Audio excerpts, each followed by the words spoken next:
मधुश्रावणी पाबनि से जुड़ल अहाँ सब बहुत रास कमेंट केने छलहुँ हन जे एहि बेर मधुश्रावणी कहियासँ शुरू होइए और ओकर विधि विधान बहुत तरहके अहाँ सबके कमेंट छलै। तऽ बताबी अहाँ सबके जे एहि बेर मधुश्रावणी पाबनि 15 जुलाइसँ शुरू होइए और 27 जुलाइके टेमी पड़त।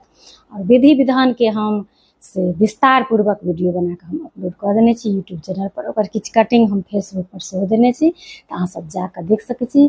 हर एक डॉट अहाँ सबके क्लियर भऽ जायत, ओहि हिसाबसँ हम वीडियो बनेने छी। अगर तैयो अहाँ सबके मनमे कोनो प्रश्न अछि तऽ अहाँ सब कमेंट कऽ सकै छी। और किछु ओकर बाद से किछु कमेंट आयल अछि, ओकर हम वीडियो से बहुत जल्दी अपलोड करब।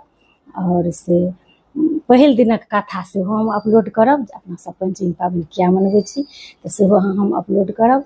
अपन मिथिलाके सुप्रसिद्ध पाबनि जिनकर विवाहके पहिल साल ई पड़ै छनि से ई विधि पूर्वक 13 दिन पूजै छथि। और हर एक सोहागिन हमसब से मधुश्रावणी पाबनि से पूजै छी और अखंड सौभाग्यके कामना करै छी।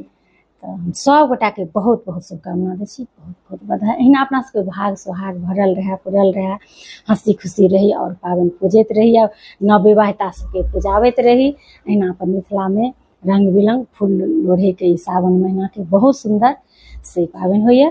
तऽ चलू पुनः सब गोटाके हम अखंड सौभाग्य प्रतीक मधुश्रावणीके बहुत बहुत शुभकामना दै छी, बहुत बहुत बधाई दै छी।